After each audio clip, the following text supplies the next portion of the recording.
Give us a yes or no, please. Save so much more time on our end.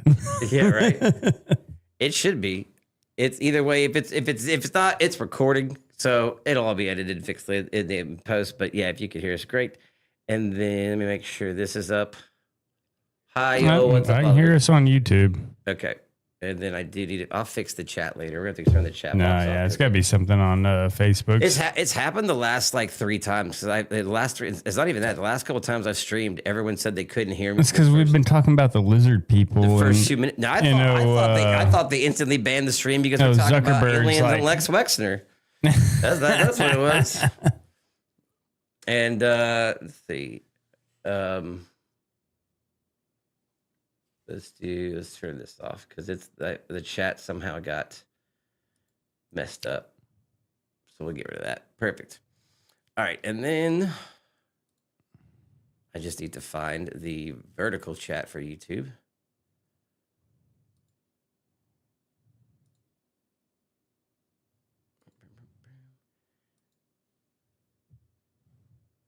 It's just doing its own weird. YouTube's doing something weird, which is fine.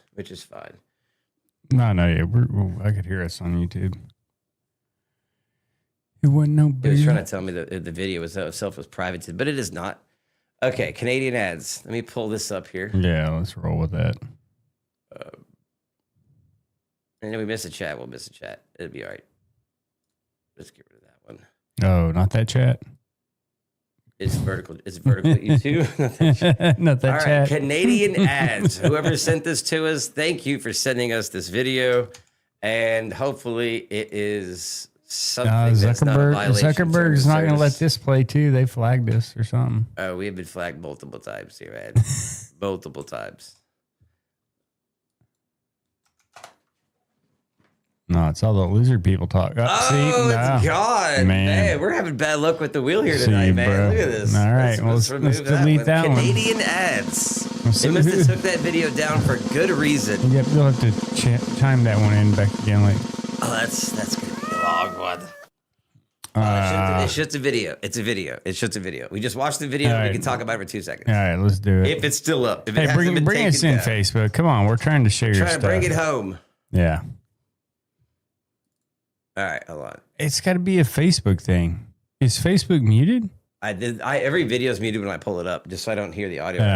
All right. So this is a video somebody sent me. Oh, I see. I'm waiting for someone to convince me that we don't live in a simulation. Okay. I've heard you say it. The arguments put forth have been quite convincing to me. And most of the best arguments are traceable to a guy named Nick Bostrom, a philosopher at the University of Oxford. Okay. Here's the argument. Ready? Go ahead. Our computing power is growing rapidly. Right. We create simulations of worlds.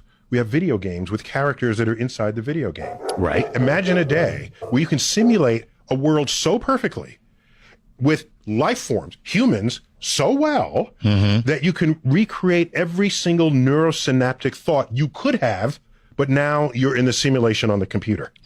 So, including the perception of free will. Well, there you have it. Because so now you would have enough computing power to imbue the Sims inside of the program this is with Sims. all of the human traits that we possess now. Correct. Not only our human traits, but the world. But the world. The world itself. Right. And you don't have to have all the world existing there at all times. I think Sims is the funniest thing you said, because my kids played Sims for a while. Right.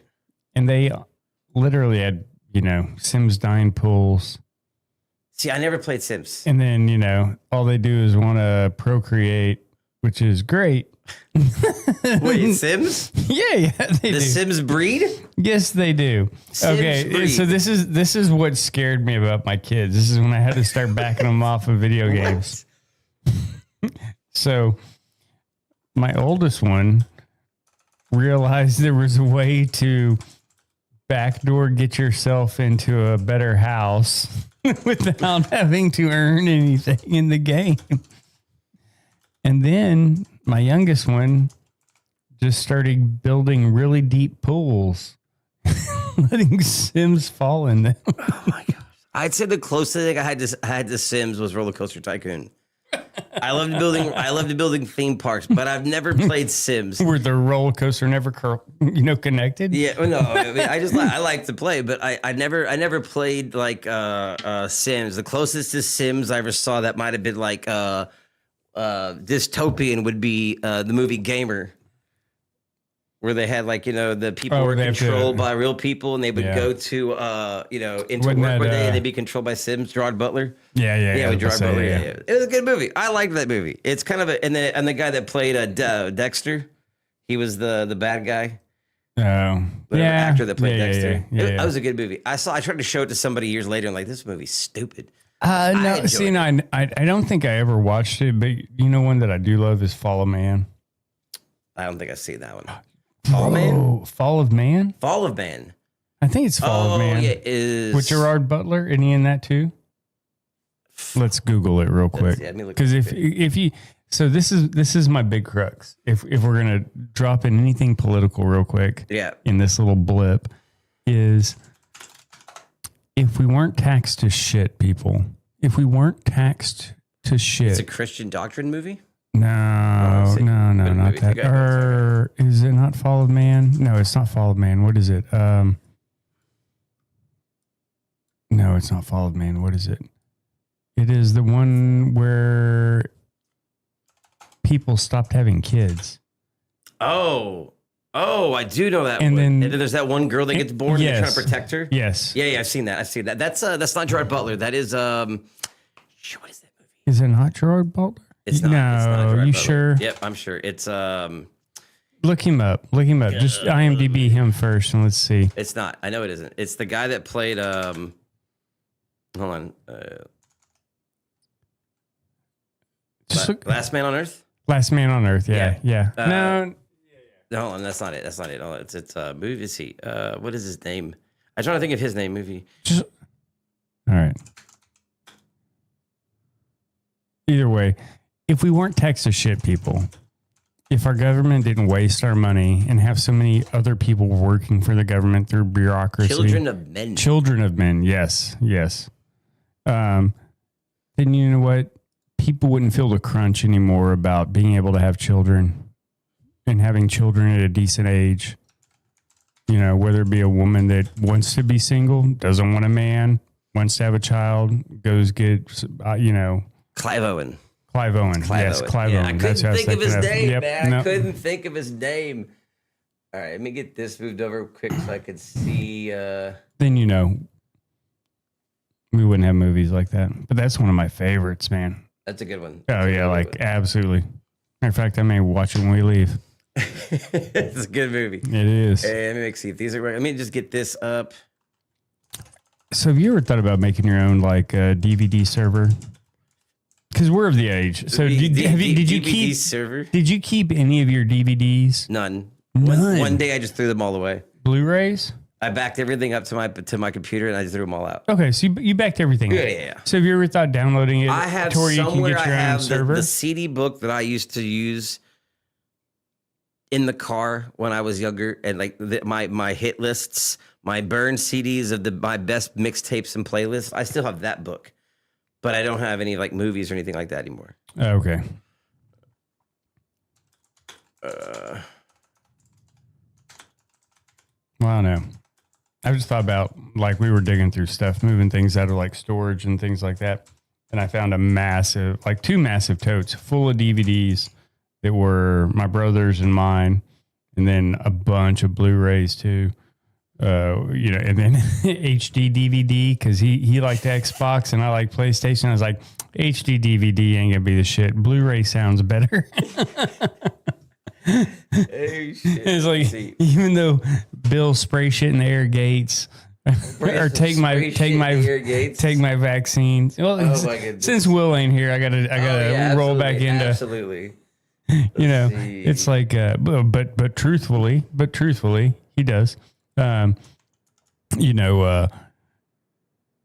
even make that thing survive. Blu-ray was just worked out better. All right, let me get this. Did you ever see a laser disc? Yes. Oh yeah, laser discs. They were great. Take them out during the daytime and use them as a mirror. Like if you get stuck on an island, you want a laser disc or a DVD. All right, there's that. And let me pin that real quick so people can see it. All right. And then bet. Okay, that should handle. And then now you can see the comments. See how you can see the comments now. All right. So if we have the simulation like Neil is describing here. The one thing, again, good. Because this the whole thing of simulation theory makes me think of one and only thing that gives it validity. Yeah, but couldn't that be just divine creation and that's our simulation? And we finally got to a technological point that we're like, hey, something's going on here. And we found it. Or, notice something that's just, Yeah, that is something we can't necessarily explain. So it'd be kind of like the way that photons behave when they're being observed and not being observed, right? Okay. And like what he's talking about, like a video game rendering, like when you're playing Minecraft, the whole map doesn't render. If you're playing a video game and you're looking far away, that part of the game doesn't render until you're looking, until you're observing it, until it's observed, and they found like our photons do the same thing. Well, same thing when looking through a telescope. Almost in the idea is that until you look at another star or planet, the photons are behaving in a different way until we're looking at it. And that to me kind of feels like what a video game is. Well, until you look at it, it's not doing that. And then so like if you're observing, no, I don't think that. I know. So I understand. Are we talking about the split, the gap? Yes, the split. Gap? Yes. Okay. All right, let me see here. Let's see what else he has to say because I think that's part of it. Okay. And then while this is playing, I'm gonna try to get the other YouTube chat up. All right. Right. That might be an unrealistic amount of computing power. Right. You just need enough of the world that they see around them. that they see around them. Right. So you want to start digging, and that's so that fun. they see around put the Earth there.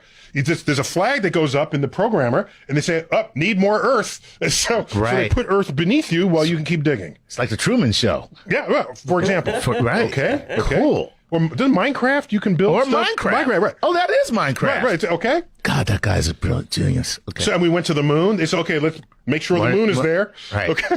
Maybe that's why we can't travel faster than the speed of light.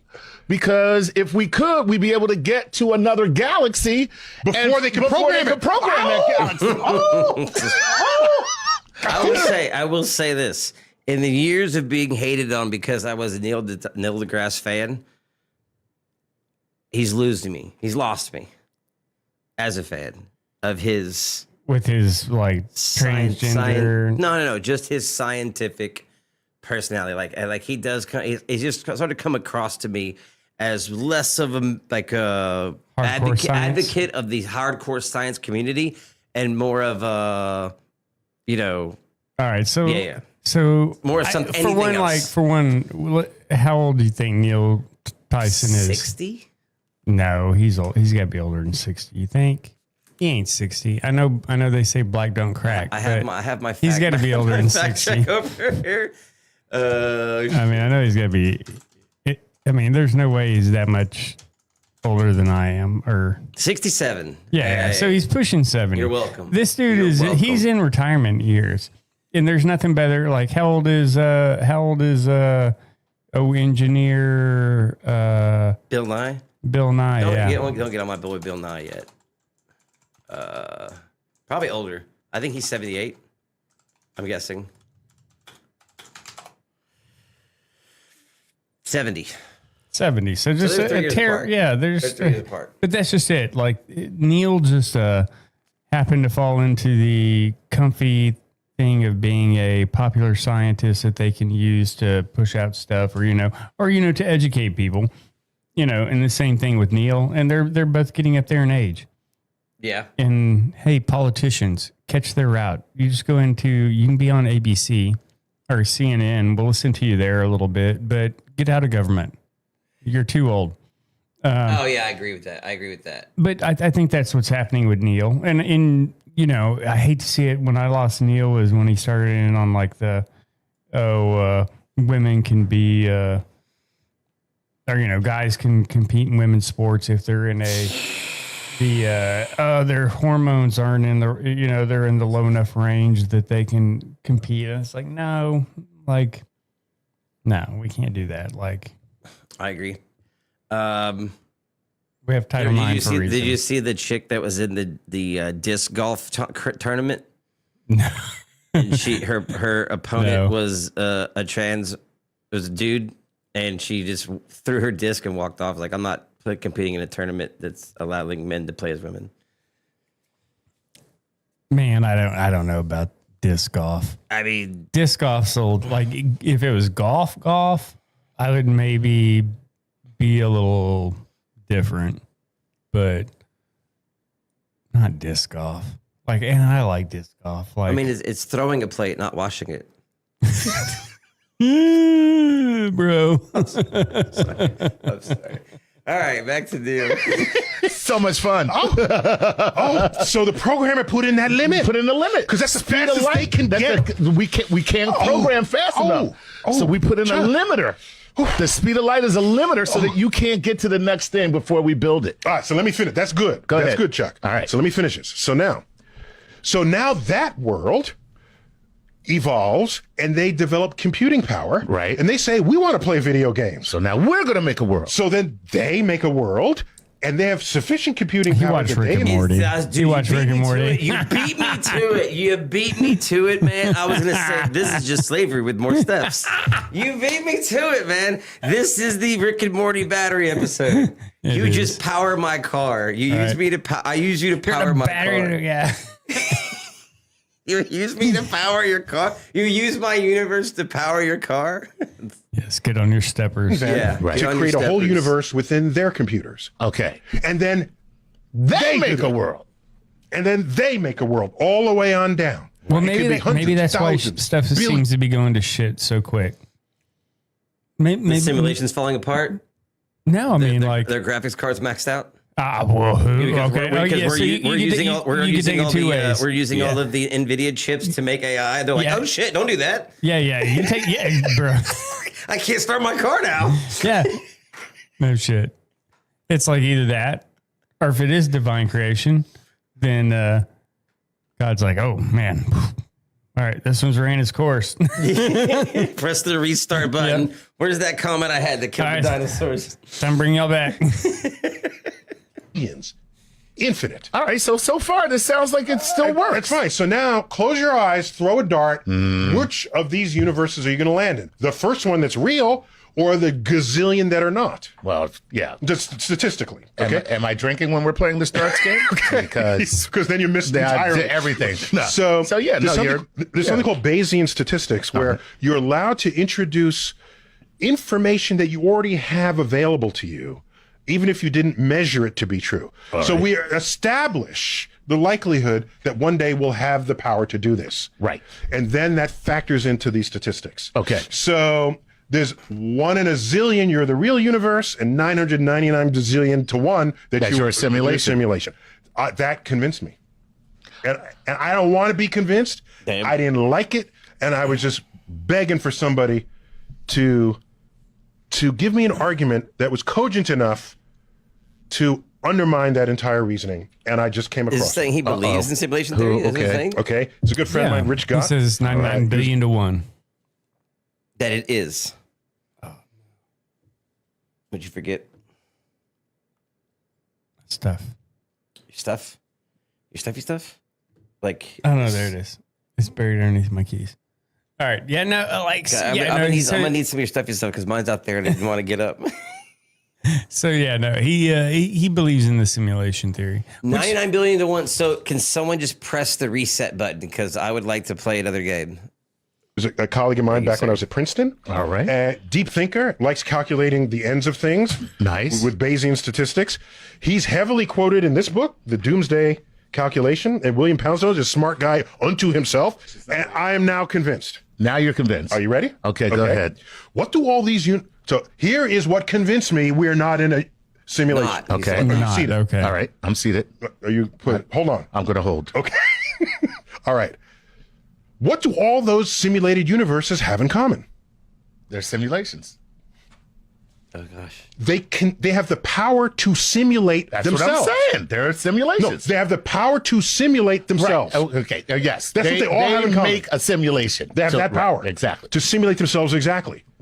Do we have that power now? No, we don't. No, we don't. Which means that we can't send it.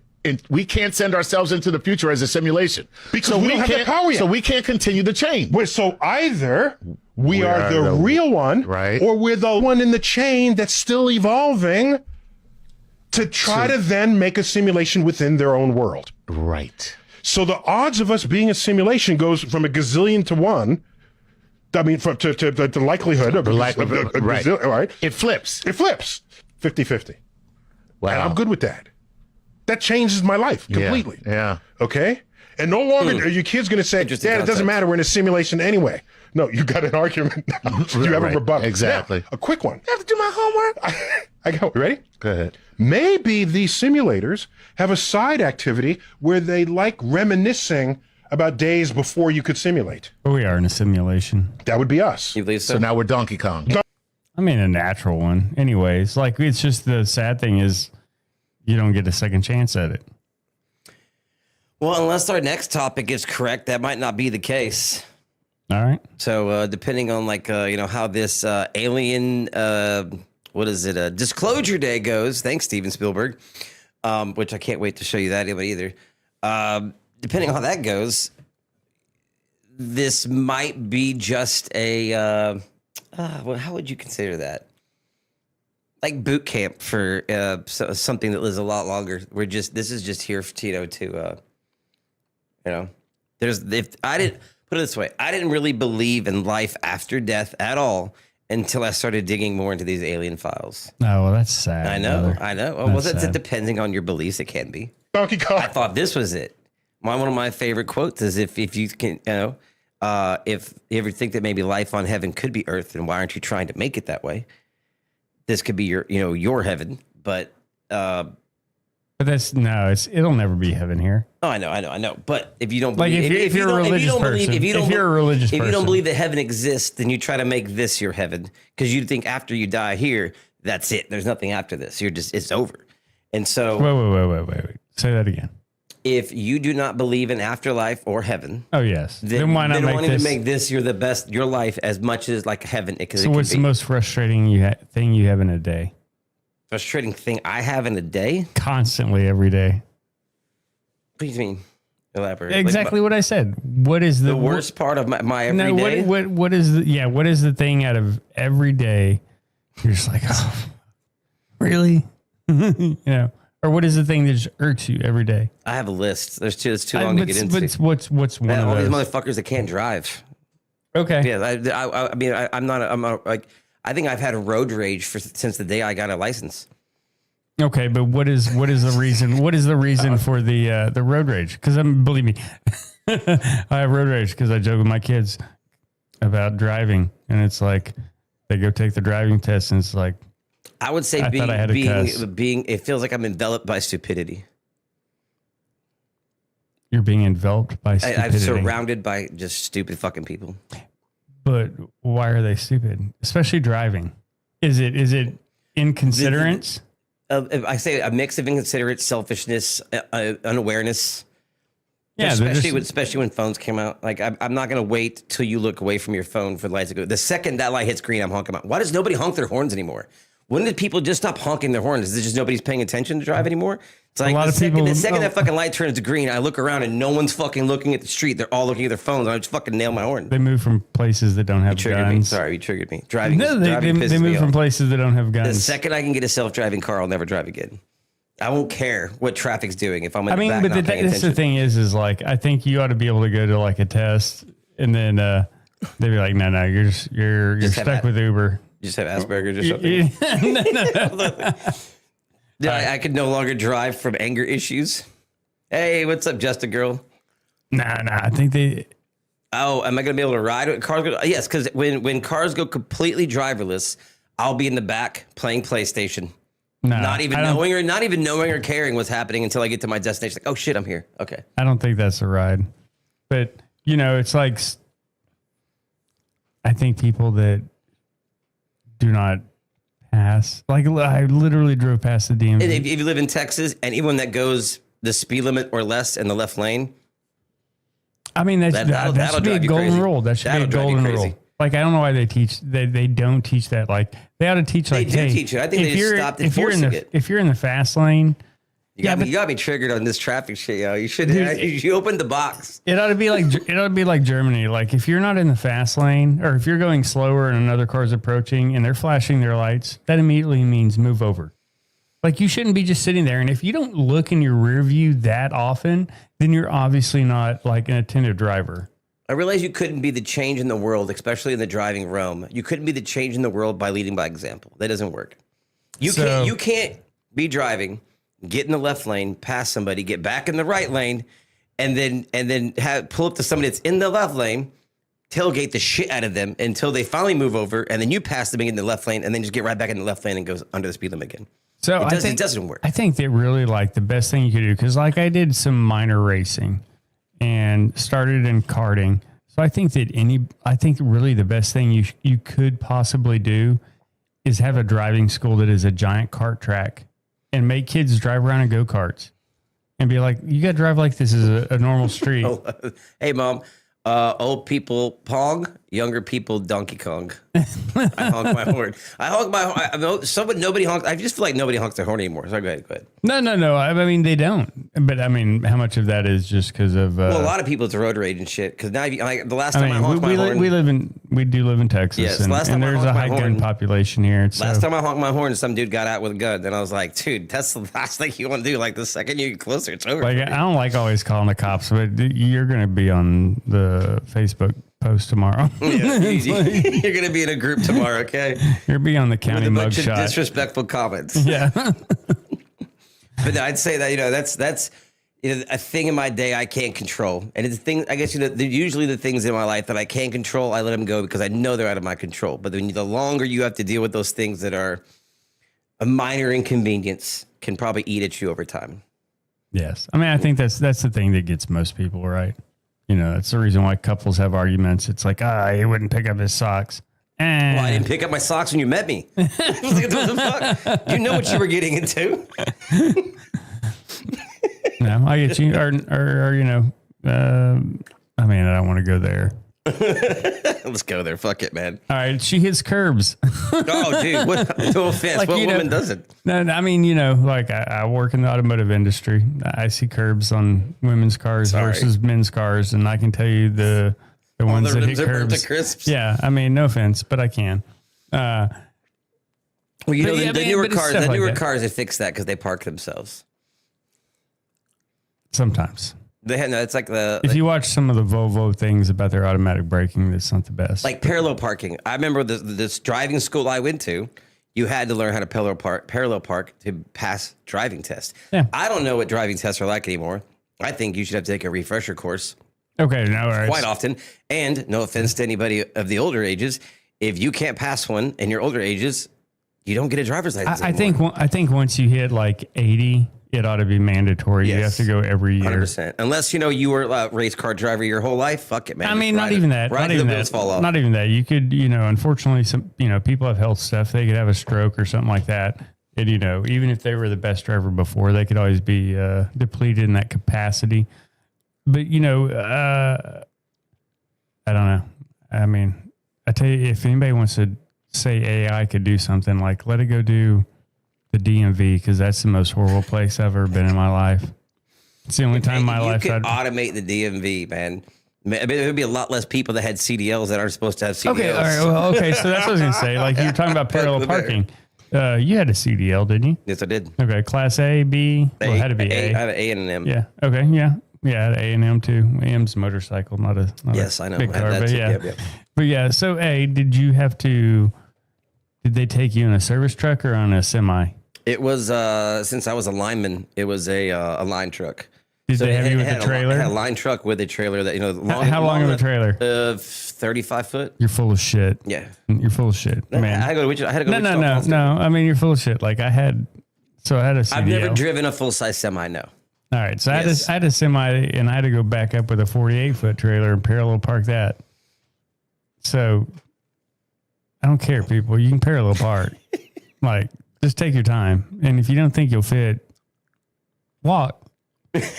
Walk. It'd be very, I mean, I worked at a gym and I used to love it because I'd open in the morning and it was the best thing because you would watch people fight for the closest parking spot to come into the gym where they're supposed to work out. I park the furthest away. I have legs. They still work. I'm going to use them. No, but that's just it. It's like you literally watch people drive around. Now, I'll give grace to the older people that, couldn't find a handicap spot because we didn't have a lot. And to be honest, our parking spot wasn't massive area. But dude, to watch people circle in circles so they didn't have to park in a far spot to walk in to go exercise just blew my mind. I was like, really? Yeah. Driving's a hot button for me, man, for sure. Anything to do with driving. And just because I've done so much of it. Yeah. I would live in Dallas and work in Houston and drive to Houston on Monday and come back on Friday for like 8 months. Well, I never understood homicide until driving in Houston. Driving in Houston will make you lose your mind. Yeah. No, if there's one that's like a place that's going to be taxing your emotions, it's Houston. 100%. All right, let's see here. I think he's almost done with simulation theory here. This is the last end of it. Right. Where? Donkey Kong. Classic. Okay, I get it. Classic gameplay. So maybe we're just entertainment, like a historical exercise. Right. That's possible in principle. However, let's look at our own conduct with that regard. Okay. All right, think of a movie as a simulation, just for the sake of Which this it kinda conversation, which it kind of is. Ask yourself, how many movies have been made in a time before we ever knew how to make movies, relative to movies made in the era where we know how to make movies? Yeah. You can do the numbers. It's plays? small. Oh, Yes, sure. the Spartacus, there's the OK Corral. Three Musketeers. Those exist. That type of stuff. Okay? Okay. If we are any measure of the incentives of creating simulations, which all we can do with movies at this point, then they might have some historical thing, but there's way more interesting things and stories to tell in the era of simulations that exist post-simulation. Right.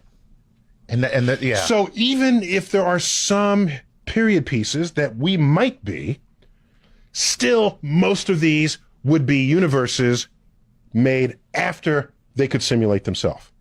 Right. If our movie making habits are any indication of anything. So the chances are we're not a little offshoot, like a little Statistically. side project. We could be, just statistically, it's Probably not likely. not. Right. Because we're throwing darts. Right. And most of the stories they're going to simulate are going to be the ones that that are in the era of the time they could simulate themselves. So that still brings us back to we're probably Neil. either. Right. So his idea is basically that we are not a simulation in his mind because we have not been able to make a perfect simulation of our own world. No. Wait, say that again? In his mind, we are not a simulation because we have not been able to simulate our reality perfectly. Yes, that's what he said Yes. earlier. But then from what he says is if we were able to, most of the simulations would be based off of... That's a rough Or one. most of the movies would be based off the other simulations. That's a rough one. Whoever sent us that, thank you. That's a weird one. That's a really weird one. Would you like to spin the wheel or dive into tonight's topics? Ooh. Oh, we have a couple of videos that we want to play first. Do you want to do those? Yeah, little videos let's do those first. Okay. Is it this one, the one you sent me first? Oh, yeah, we can do that one if All you right, want. let's see here. Let me change this size on here real quick. The thing that kills me with this is the fact that so many people were just stopping to look at the motor. Person sucked into engine during takeoff in Denver. Yeah. When did this happen? A couple days ago. Frontier Airlines, of course it was.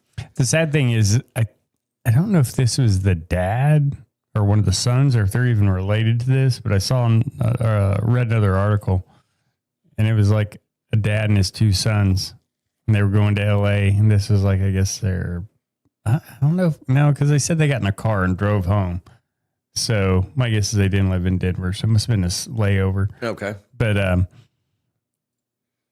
the son was going to the Pokemon Go tournament in LA. Okay. And I was like, Okay. Like, man, that's a bummer. All right, let's see. They caught something. On the runway? Oh, yeah. And they said the dude was suicidal. Okay, well, mission accomplished. That's a hell of a way to go. Mission accomplished. Tower Frontier 4345, we're stopping on the runway. We just hit somebody. We have an engine fire. Like, the little kids are just like, hey. We have 231 souls on board. There was an individual walking across the runway. We've got smoke in the aircraft. We're going to evacuate on the runway. Hey, thank you, Just a Girl. Appreciate your comment. Holy shit. We almost died. That is fucking crazy. I'm gonna figure my Frontier account. I don't. One thing is, I don't know if all of y'all would have just died from that. But the other thing is, if you're gonna do something like this, don't try to take out 300 people with you. Dude, that's the thing that kills me. Is this like weird stuff like that?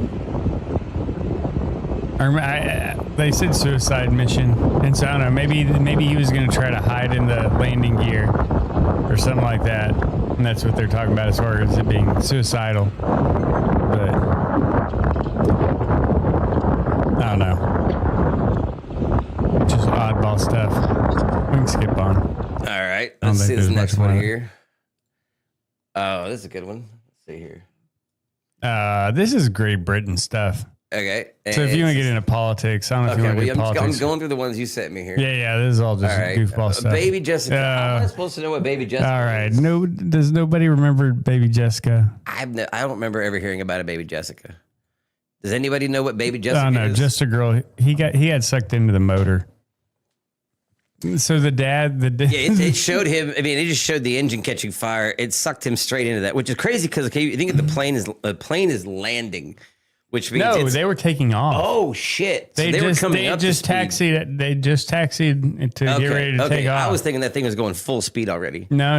I think so. That's what I'm saying. Like they say, suicide the engines mission. are definitely full spool. They're spooled up all the way, full throttle. Yeah, even more so than at cruising. Yeah. That'll blend better than your Ninja.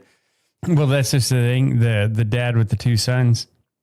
One of the sons said that dad said he saw the legs spinning around, and I was like, bro, no. You can't say that. But yeah, so they decided not to fly back. They rented a car and drove home. Who had to write the code for that in the simulation? Oh man, right, exactly. Baby Jessica. Arrested for domestic violence. Hold on. What? I don't know what this is. All right. Hold on. Baby Jessica. All right, I gotta use the restroom. I'll let you look up Baby Jessica because it's a short one. Well. People, what do you want? Baby Jessica arrested for domestic violence. Is that the girl from the well? Yes. Oh my God. What year did that even happen? So she was saved. What is it? Okay, what does that have to do with one thing? Just because she was a child that was saved from falling into a well, how does that prevent you from growing up to be a bad person? I mean, I don't think those two correlate. Why would, something terrible and tragic happening to you, almost too young for you to remember, somehow automatically guarantee you to be a good person the rest of your life? I don't think that that correlates very well. Could be just me. Could just be just me. I mean, I'm pretty sure some pretty horrible people do good things. Okay. It was a Florida man who got ran over in Denver by a plane on Frontier. Okay. Yeah. So we're talking two separate incidences that people getting ran over by planes, or is it the same one?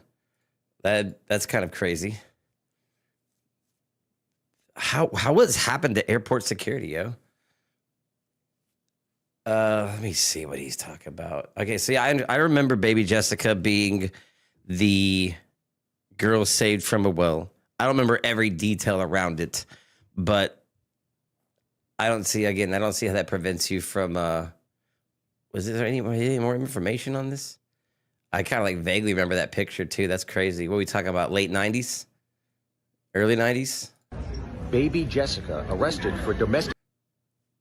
She looks about 30-something, 40 now, maybe. Baby Jessica. I don't know. Anybody remember Baby Jessica falling into a well? Yes, okay. The one in Denver, okay. Darmac, okay. The one was in Florida, yeah. I think I get hit by. I did see One got stuck in the propeller and one got ran over. That's 2 separate incidences. That is crazy. So I was just saying, how does, you know, I guess that was just it. Maybe Jessica, he doesn't really go much more into it. All right. No. Let's see what this other one is. The only thing I was saying is, you know, everybody has problems. Oh yeah, absolutely. You know. All right. What is this one you sent me? Okay. So this is kind of more political stuff. When Political's not bad. When people want to I think talk there about, should be more political talk, to be honest. well, when you want to talk about like NATO, Okay. and you know, like our support of NATO, excuse me, and then like kind of how they are, and their, you know, the other nations and their support for it, and actually them helping themselves. This is a group coming through. I want to say this is Dutch. Storsky. I don't know what I see that all the time. First week at basic. Maybe. So why are they in Belgian? Belgian So Defense Cadets. Belgian is even more so because that's like Brussels is where NATO is out of. Okay. So this is their first week at basic. Let's not be too harsh. No, this is a parade. It says first week at basic. This hurts to watch. However, we've all been there. Our first week at basic. I didn't serve in combat, but I still served. What? I didn't serve. Okay. Yeah, but look how many medals he has, and look how he marches, and look at the dude. This has to be a joke, right? No.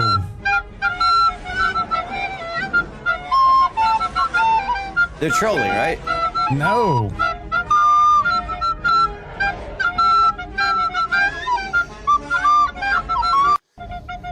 Like this is, you know, people want to talk about why the U.S. spends so much money on its military. This is why. I mean. Oh, 2 people, really? Just a girl? I didn't realize 2 people. Yeah, it was 2 separate. Florida got hit by a plane. Florida. The one in Florida was also Frontier Airlines, I think. Ooh. And it got. That's what happens when Spirit goes out of business. Got hit by the landing gear, ran over, and then the one you showed me was a separate incident. So yeah, I was asking like, what the fuck has happened to airport security? This is just crazy. It's crazy. Okay, let's see. The other one I want to get into. Yeah, let's get rolling on the. This is the. Let's see. Oh my goodness, this is gonna be so bad. Can you go back here for me? Thank you. That one's been deleted. Okay, and then that one we've already watched. That one I was saving for later. Okay, so do you want to go aliens or BlackRock first? What a question is that, dude? What a question is that? Well, I tell you what, let's do aliens first because I think the second video, depending on how all of Caleb's stuff plays out in his next ones, you know, maybe aliens are tied in there somewhere. So anybody who does not know who Bob Lazar is probably living under a rock right now. So the way that this alien disclosure is going on, which is crazy, they're making a movie about it that coincides with the same time of the release of Files, is like equivalent to them making an Epstein movie, right? When they decided to release all the Epstein files. Like it's too coincidental. Is that too much to say? No, not at all. Okay.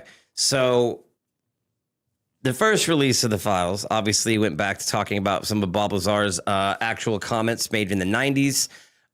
His things that he just the classified information he leaked about Area 51, UAPs, aliens. Now they're starting to slow leak. I think in 4 segments, somewhere around 4 segments of documentation that we've been keeping from the public for a very long time. The first release had to do with a lot of Apollo missions and showing and releasing audio of the landing on the moon and what was seen while they were landing on the moon, while they were traveling to the moon, things that were unexplained that they were not allowed to talk about, stuff that happened 50 years ago, 60 years ago. And bro, yeah, let's say Between 50 and 60 years ago. I'm talking about from the beginning of NASA to now. You get 50 to 60 years of, well, maybe not the beginning of NASA, but anyway. So the idea is, before I even get into it, the idea is that I've kind of summarized after reading a lot of this is that it is disclosed that obviously that while we have vehicles in our possession that are otherworldly or other dimensionally, a key factor there, that humans are used as containers.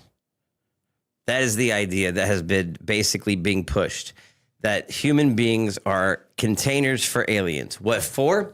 We don't know. And if you did know, apparently you would cry for 3 days like Jimmy Carter did when he was told. 3 days. Oh, really? That's what they said. He cried for when they was disclosed to Jimmy Carter, he cried for 3 days. Is that why he built so many houses? I don't know. I wasn't alive in the Carter days. I don't know much about Jimmy Carter. Okay. So let's see. I think I have some of it pulled up here. I think I was using this to just kind of get a gist of where the files were. Let me find. Let's see this one here. Use containers primarily originates from the claims from Bob Lazar, a controversy figure in the ufology, who says he worked briefly in 1989 at a secret facility called S4 near Area 51 or Papoose Lake, reverse engineering alien spacecraft. Lazar publicly discussed this in 1989 in an interview conducted undercover in the investigation with journalist George Knapp on KLAS TV in Las Vegas.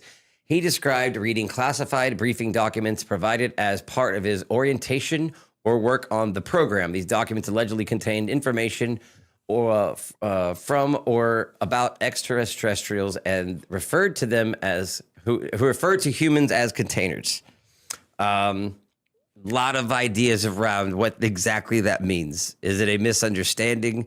Is it a loss in translation, or are we somehow containers for whatever aliens are, collecting from? What do you do with a container? You hold things in it. Souls. You hold things. It could be soul or I'm thinking souls or energy.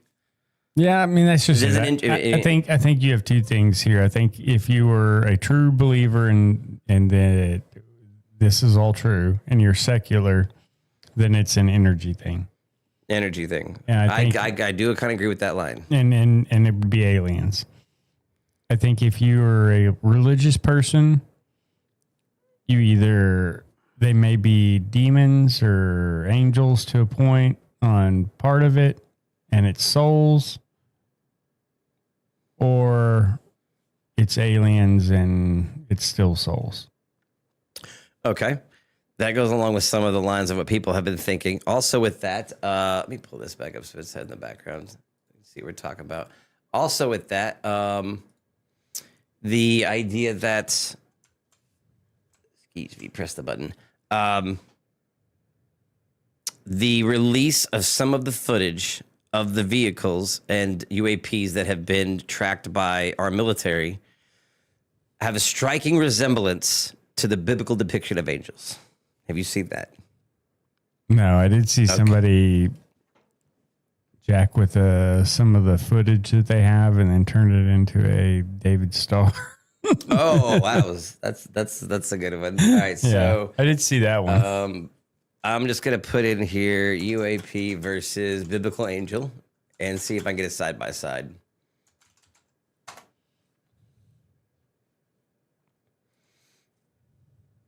Okay, that's the one I saw. That's perfect. That's the one I saw, that they turned it into a David Star. Well, it's not a David Star. No, but they let it move around enough, and then they used whatever to turn it into. They're like, we enhanced the footage. Goodness. Okay, so on the left here let me get this image up here.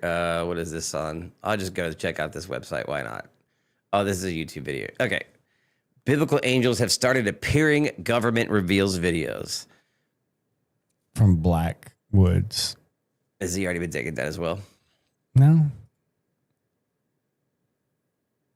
No, they're going to. I know, right?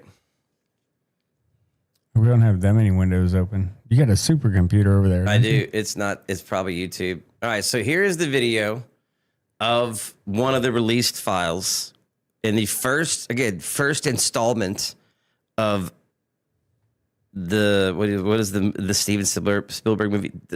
Close Encounters of the Third No, the Kind? Steven Spielberg movie that's about to be Spielberg. released. Disclosure Day. Oh, Disclosure As Day. we get closer to Disclosure Day, here's one of the videos that is being slow dripped as far as a UAP that has been, I'm not sure what year. I can look into what year this came out.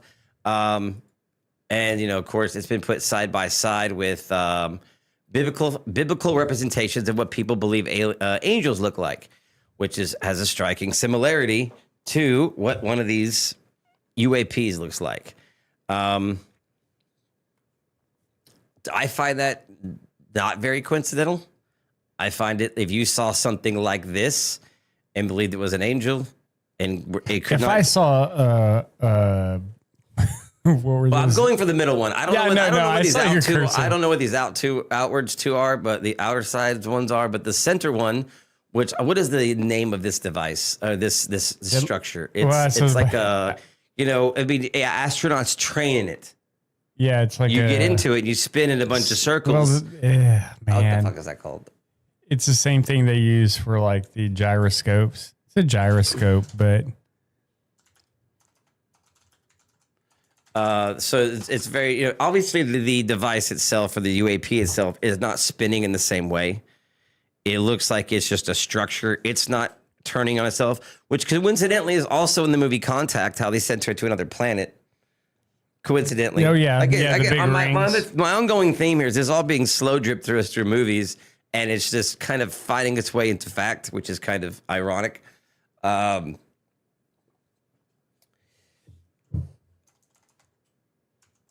or they're just like people are stupid to believe this. Well, you know, the whole thing is leading up to this Disclosure Day movie, which is, I'm going to show you the trailer to here in a little bit. Well, so I can't, to be honest, I haven't read anything that I can remember in the Bible describing an angel in the center form, Okay. or even the other forms, to be honest. It's called the multi-axis trainer. Yeah, but it's like a gyroscope, more or less.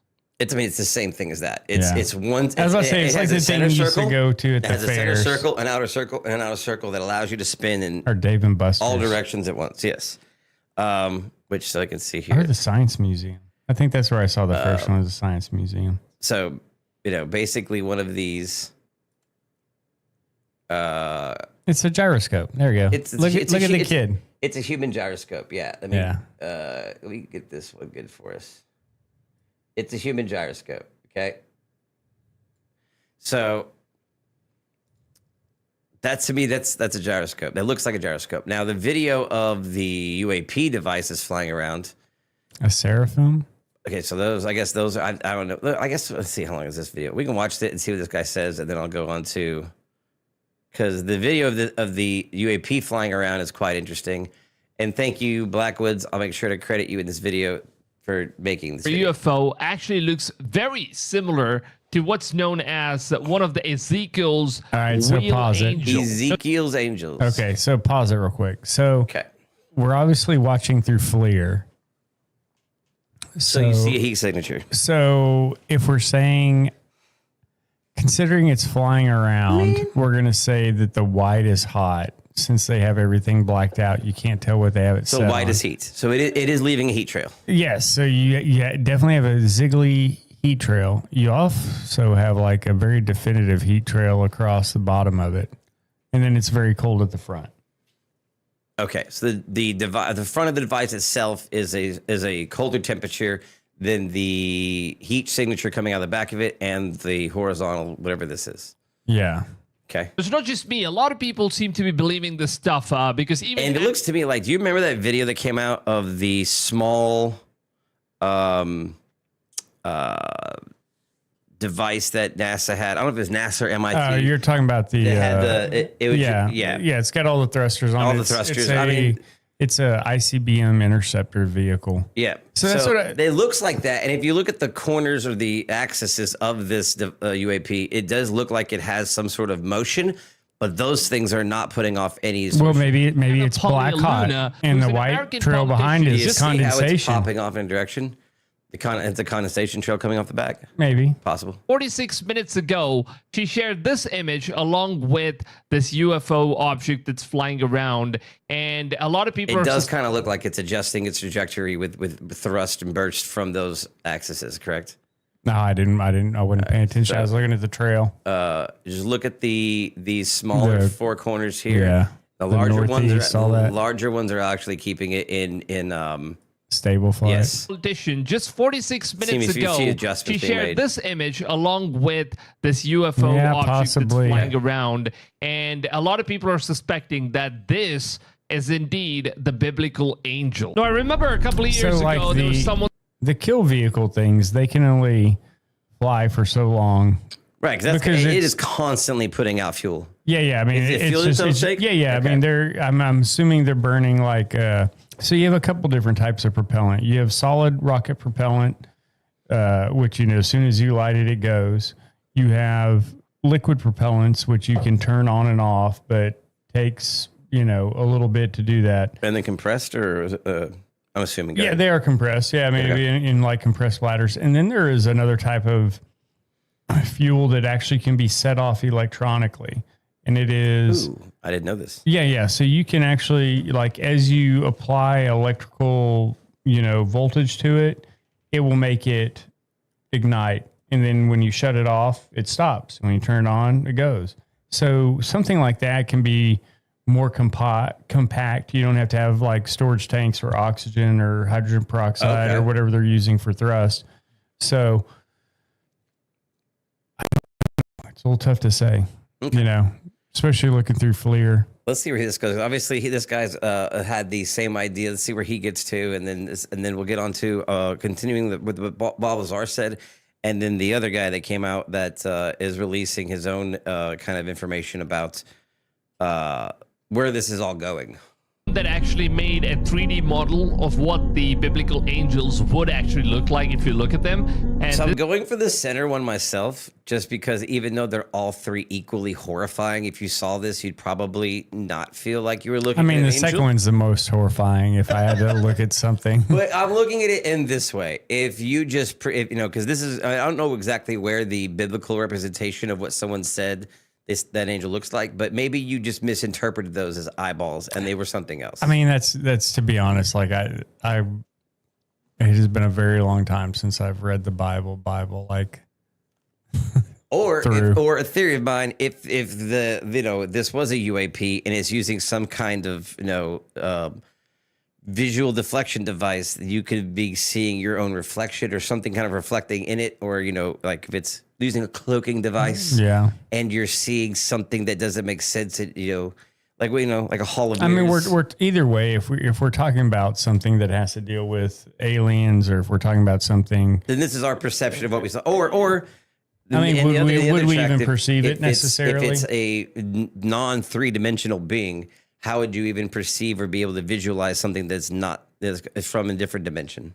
Yeah, exactly. Okay. this is apparently how Ezekiel describes these biblical angels to look like. And obviously they don't look very pretty. They look super scary. That's what the Bible also says, that these things are not supposed to look pretty. They're supposed to look super scary, and not all angels are going to look like humans with just 2 wings on. Those are the archangels that look like humans with 2 wings. And now comes the interesting stuff. There are different angels. The angel that we've been seeing with these UFO files being revealed, one of the angels is the seraphim and the other one is cherubim. And we've also seen something that's very similar to the thrones, because we've seen that Booga spear, which kind of looks very similar to the one angel called as the thrones. That's a new word. I learned a new word basically today. led a lot of people to believe that the UFO disclosure is basically giving us all the information about these biblical angelic creatures, rather than them being called as the technological aliens. I like that this guy is into Dragon Ball Z, anime, Jesus, Christ, aliens, space. and astronauts. Yeah. That's I love the combination, man. Got it going on. No. And yeah, okay, good. Them being called as the technological aliens, where it apparently seems like the same exact kind of a spaceship is also mentioned in the Sumerians' inscriptions. Because take a look at this image right over here. These are the Sumerian inscriptions, which basically shows a very similar kind of an image. So this is basically what that UFO looks like. And take a look and compare this with the Sumerian inscriptions, and you'll actually see that they have already engraved something very similar to this creature right here. And it seems like it possesses some sort of an energy, and there are these massive humans who are apparently the giants, is what I believe. And then there are normal humans. These are who we are, and these are like the Anunnakis, the massive giant. Well, I would say believe in. Do you think giants have existed? I believe we would have found bones, maybe. Technically, if. But then again, like I didn't. We have. I also. Will's not here. We have found bones. I also just learned that we found and discovered the Stegosaurus, and it was like misunderstood and buried for like 50 years or whatever before somebody was like, hey, this is actually a Stegosaurus. Let's put this one together. And that we didn't even know that. So like, no, are you sure it's a Stegosaurus and not the aquatic creature where they move the head to the other side and they're like, this works better? Either way, it was aquatic. It was a 50-foot aquatic dinosaur that we just mislabeled for 50 years. Yeah. I think, if someone finally got it right in the 90s, let me just look this up. I'm gonna play this and I'm gonna look this up while you're talking. Humans, also known as the Nephilim. So apparently they had some sort of a control, and so apparently they had a lot of knowledge that we don't currently have. So apparently these all were basically their technology, is what a lot of people have been saying. This image was actually uploaded to Gemini, and Gemini was asked to upscale this image. And when it did it, it apparently gave us this thing right over here. And it looks very, very similar to what is. So it looks like you're okay. So they weren't using FLIR. It is FLIR. So you were correct. If this is the video, I haven't seen the full one where it's not zoomed in. I don't know if this has been added, or if this is a correct HUD of what this is. I don't know. Or if this is just generated. But if this is FLIR. The other one wasn't. I don't think the other one, but this looks very similar to the other video where typically cold is dark, hot is light. Typically, if you have it on, like even my cheap FLIR camera I used to have, if you had it on hot or cold, it would tell you if you were hot, dark, hot, white. I don't know what the NAR stands for up there. Gotcha. And again, this symbol here or this device, it's very common. Not only in, like you said, toys, not really gyroscope. Gyroscope doesn't really have all of these axes. It only has 2, right? Or does a gyroscope have all of these? I can't remember. It's been a while since I've held a gyroscope. It really depends. Like if you look at most of them, because typically the outer ring is stationary for us. Mm-hmm. Because we're on flat Earth. So flat Earth. If only was. You really are filling in with shoes over here. No, you really are filling in for Will over here. If you had to hold that device onto a surface, the outer ring has to be held. So yes, you only have 2 axes then that spin. Okay. So there's 3 there. There's 3 things that could spin in different ways. But if it was a gyroscope that, kids could crawl in. I think only 2 plus like I think like the center one can spin independently. And then the outer one is solid because it's the one you actually hold and spin onto. Yeah. Like if you look at the toys where you put the rope on. But also, like I said, in the movie Contact, this is what they use to send her to the other planet. What's up, John? Hey, what's going on, John? So, biblically accurate angels or spacecrafts were finding out in the Bible of what the angel actually looked like with all of these wheels, one wheel over the other one. And as it moves, the wheel just keeps spinning. And as it moves in a particular direction, the wheel spins in that direction. So basically, that's what the Gemini AI also upscaled it as. There's also another image. I just wanted to put out, like, I don't believe this. I don't believe this one video. at all. He's using Gemini, Google's AI, to scale up the videos of the UAPs. And to me, that is going to be highly inaccurate because it's just a reach. You know what I mean? I've been playing with AI photos for quite a while. To All know right, so it can make almost anything look like anything from nothing. Like I can take a picture of my toe and turn it into, you know, a cyclops stomping over whatever. So I don't believe, you know, really this. I mean, this right here. That's a little sketch. Again, this right here is just really the only footage that caught my eye as I was trying to reference this footage here of and what was described as a biblically accurate angel and this footage of this thing flying object around. that's flying around. And a lot of people are suspecting that this... So again, this is just one of the footages of the things that were, you know, put out. Where were we at before this one? Okay, so this Bob Bizarre. And then let me find the video of the other one. Who was the other guy that was I'm trying to remember his name. Make sure I have those up right. Okay.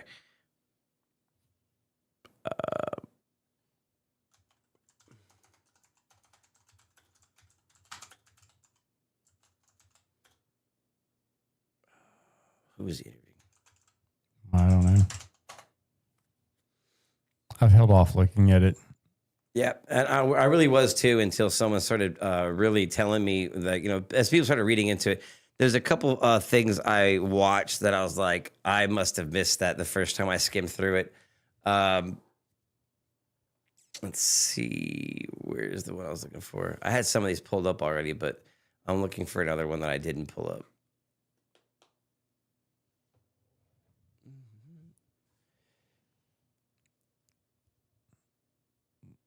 Like, I don't know. It's just... What's this one here? What's this one about? You know, once again, come back to the Smith-Mundt Act. Okay, so yeah, I get, but do you think that? But for real though, like, why? Why would they do this? It's the easiest time. Tonight, more mysterious if we get rid of the idea of, I mean, 160. Go ahead. No, you're good. Government files detailing 400 alleged UFO encounters. I mean, if you know, it's a bad time. People just spent, you know, like probably thousands and hundreds of thousands of people out there just spent, you know, a lot of their free time becoming internet, you know, declassified sleuths thanks to the Epstein files, and then you just dump some more shit on us. People get used to kind of going through government files and just kind of reading them. We've been doing it for 2 years on this channel. Yeah, yeah. I mean, one, it's the killer of the 24-hour news cycle. We don't need to know what goes on in a place that necessarily... Well, again, like I said, a lot of the stuff that was released was a lot to do with Apollo and you know, that stuff. But you know, we've seen, everyone's seen at least 1 to 10 UAP videos of, you know, and they're just, you know, they've seen it released, they've seen it leaked. You can discredit it. There's some of them that are very hard. There's some of them on here that they're saying these are the ones that we are, you know, are trying to, you know, put a lid on because of what they represent. Including this infrared military video from 2013 of what appears 2013 is newer than I thought this was. 8-pointed no, it's got to be at least that new. Across the sky. Mysterious white and black aerial blips that defy the laws of physics. More grainy still images of the unexplained. And this image taken from the moon by the Apollo 17 astronauts of what appears to be lights hovering overhead.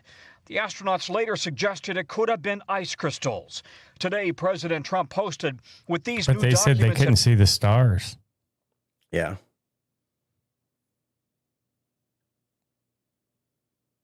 So how do they prove what those are? Distance. Oh, prove or just see them? Yeah, I mean, like, did they see them then, or did they just come back and when they saw the photos that they processed, they're like, I don't know. I would think you'd see more stars from the moon than less. I think it would depend on where the sun is. Yeah. You know, and but where I would think you'd have a much better view without atmosphere interference. Yeah, no, that's than true. To see like if you look at to see something that was close by, like what could be aliens. Yeah, no, I agree. And videos, the people can decide for themselves. But there are no reports of aliens or spacecraft in government custody. Many leading astrophysicists remain skeptical. Just because you see something and Does he got the same shirt on? Probably. You know, if I found one shirt I look good in, everyone knows I wore that fucking shirt every day till it fell apart. you don't know what it is, you can't then say it must be aliens visiting from outer space. The documents date back to the 1940s, including an FBI report from an Air Force colonel reporting a flying disc. More recent reports from fighter pilots. This diagram from people who claim they witnessed a cigar-shaped object. And a 2023 video of 3 concentric circles flying in unison. I have not seen anything to suggest that we've That been could be visited balloons, though. by any intelligent life forms out there. But the universe is massive, at least 2 trillion galaxies and trillions more planets. Given the vastness of the universe, it's really hard to imagine that life, and even intelligent life, hasn't formed somewhere. It's hard to imagine that anybody is visiting us or continually visiting us. And Tom, tonight there is a pattern, though. A lot of these images coming from military pilots that are near or around military facilities or ships. Yeah, and that raises concern that some of these unexplained aerial phenomenon could include technology that America's adversaries here on Earth possess. But we I don't think Tom. so. Again, well, Bob Lazar straight up said not only is he worked on, and reverse engineered, he's seen them function. Let me find that video, because that's, I don't, no offense, I don't really trust anything fucking NBC says anymore. I mean, like every time I see a news article or a news story to come out, and then I read it and I watch it, and then I find out what really happens, I'm like, you're just trying to get fucking ratings. Yeah, no, I agree. Like you don't see like even in the, it's just like everything else. Everybody has to make decisions for themselves, and you can take in little bits from everybody, and then you have to. I think the only way to get like any sort of the reality and the exact information of anything every day is to listen to every single source, right or wrong, where it's coming from, and then try to piece together a puzzle of what may have actually happened, and that's your best bet from what people are in their agendas were trying to fucking push upon you. Yeah, no, I agree. Let's see. Which one is? I like to see the one where he's on Rogan. Let me find the Rogan one. Which one? Because there's a recent one. He just did one again, where he's talking about actually being able to push his hand on it. Is this? Yeah, this is I think this is it. So when you're first introduced to this craft and you see the reactor that's covering this thing that's generating this power. They decided to take that out to the nuclear test site. They x-rayed it. They only found a small tube that went around it. They really couldn't determine how it worked or what was going on. They cut into the reactor while it was running, and the reactor exploded. That's what killed or hurt the person that I replaced. It produced the base gravitational wave that propelled the craft. I mean, when they removed it, the craft didn't work. Every single other craft they found had something either exactly like it or similar to it. They determined that was the power source. That's at the point that I was introduced into the project. Did you try to touch it? Yeah. What did you feel? An elastic feel. You can push down, but you can't get close to it. The closer you get to it, the more it pushes back. So when you're That's a bold statement coming from someone who is becoming day by day more reputable. I agree. Everything he's been saying and been saying since the 90s is starting to be proved correct and more, leaning more towards reality. That the stuff he says, it doesn't seem as just crazy anymore. You know what I'm saying? That's that's describing an actual power device we can't explain, right? So he's saying he was trying to touch the one that they cut into and exploded? The guy that he replaced did.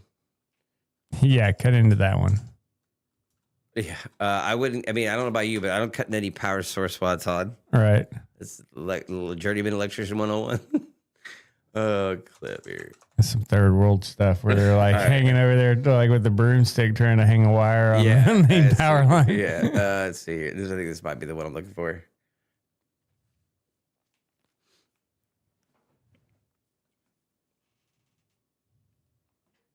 And again, Bob Lazar came out in the 90s and said this. And the whole story of the Bob Lazar stuff about how, him going there, what he saw, what he was able to say and not say, and then the fact that, they found out his wife was cheating on him because they had him being detailed. Yeah. And so they had, everyone involved with him being detailed. So they found out his wife was cheating on him from the people that were following him. Yeah. And then when he thought his life was in danger, that's when he went full public. And Joe Rogan experience. And that could be. How long were you there? All right. I'd say about 6 months or so. And what progress was made while you were there? Well, we came up with a bunch of reasonably good ideas about how the reactor worked. And one of them was the square base of it was essentially like a cyclotron, which... Yeah, go ahead. No, go ahead. We'll let him finish talking. So the thing he also talks about is I guess, an atomic element that we don't have on our periodic table. We do. We have 115. We've created it. In a particle accelerator. Yes. Which is for a little bit. Around the time that we learned what this was, we then created particle accelerators and started to try to create this element in probably the hopes of having or creating the same kind of technology. Yeah. It's a small particle accelerator, a circular one. Particle accelerators, linear particle accelerators are just a, long tube essentially, and they accelerate particles with high voltage and, radio frequencies till they reach high speeds. But a cyclotron does that in a small circular area. And there's this very heavy fuel, element 115, something that wasn't on our periodic charts at the time. But it is now. It is now, yeah. When did it become on the periodic table now, the way the charts now? I don't remember. Do you remember when they... 2004, Darmstadt, Germany, I think, is where they first fabricated 4 atoms. They lasted 220 milliseconds with the atoms. It's nothing. Crazy. To create a new element that was 4 atoms that lasted 22 milliseconds. Yeah. That they had something, enough of to create the size of whatever. And how would we even know to create that element if we hadn't seen it before? Well, I mean, we already got into neutron transfer, which is basically. Do you think that fission. Do you think it's more likely that we created that element after witnessing it and knowing what it was and trying to recreate it, or we created it by accident? Well, I mean, if you follow like any of the lore around all of it, like basically. There's a mass number of sightings around nuclear facilities, things of that nature. So the way particle accelerators work, you smash stuff into each other. So it's a neutron transfer. So you're trying to add stuff and, get things like that. So it's all, fission related. So, it's, roll the dice. It lines up. It lines up, time wise. Okay. It's like, right. And that's the reason why we invented invented particle accelerators. Is we were like, oh, we can do this. Yeah. A couple more times they could fabricate it. Then they gave it a place then on the periodic chart. After that, called it Moscovium. So they told you about this stuff in 1982. Yeah. Well, no, not 1982. What year was this? It was 88 and 89 when I was there. Oh, okay. 82 is when 82 was when you were at Los Alamos. I'm sorry. Yeah. So 88, 89, they told you about this stuff. So this was not like... No, they didn't tell me about it. That's one of the things that this group came up with. The God, I keep losing my train of thought with this thing. So this one area, this element 115 was the fuel. Yeah, it was the fuel. Do